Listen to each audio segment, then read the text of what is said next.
L'argent, l'amour et la famille. Ouais. Et troisièmement, qu'est-ce que tu penses de la passion? C'est-à-dire de faire un travail qui te plaît. Donc imaginons aujourd'hui, si tu l'as pas cité, je vais juste te faire imaginer cela.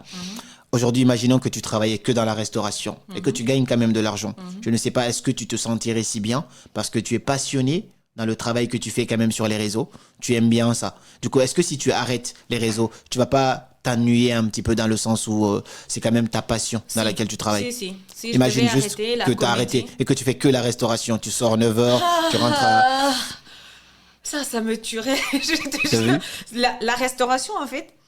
Alors, quand je suis arrivée en France, je devais choisir un métier. Ok. Parce que je me suis dit, j'ai un diplôme de droit de la Guinée, je ne pouvais pas exercer du droit ici parce que il me fallait une formation beaucoup trop longue. Donc, il fallait que je gagne de l'argent. Donc, je me suis dit, je vais prendre un métier plus terre à terre. Comme ça, en 3 ans de formation, j'ai fini. Et j'ai choisi, enfin, moi, je savais déjà faire de la coiffure. Et tout ce qui est maquillage et autres, ma mère est coiffeuse. Mais je me suis dit non, j'ai jamais voulu faire de la coiffure. Du coup, j'ai regardé, il n'y avait rien qui me passionnait. Je me suis dit, bon, si tu fais de la cuisine, vu que tu es une femme qui a grandi au village, tu cuisines tous les jours, ça va pas te changer de tes habitudes au village. Si tu passes ta journée à cuisiner, de toute façon, c'est ce que tu fais dans ta vie de tous les jours. Tu vas avoir de l'argent pour ce que tu fais à la maison. Donc, j'ai choisi parmi tous les métiers que je n'aimais pas, celle que je n'aimais le moins. Vraiment, c'est très difficile.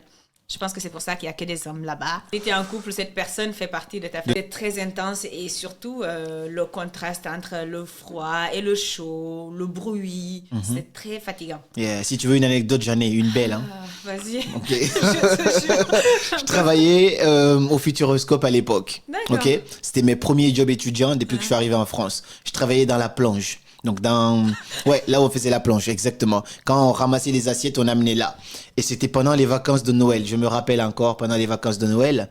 Et moi, j'étais censé, quand on fait la plonge, on doit ramasser les assiettes et les mettre sur un chariot. Et j'ai tellement entendu les assiettes, coulon, coulon, coulon, coulon, coulon, que quand j'étais couché chez moi, Tu les entends. je les entendais la nuit. Donc je me disais qu'ils ont ramené la plonge chez moi. J'entendais clon, clon, clon, clon, clon. Donc je me rappelle encore de ça et c'est assez marrant. C'est C'est bien de traumatisant. passer par là pour être là où on est aujourd'hui. Ouais. Parce que ça nous rappelle qu'on vient de quand même Oui. très loin.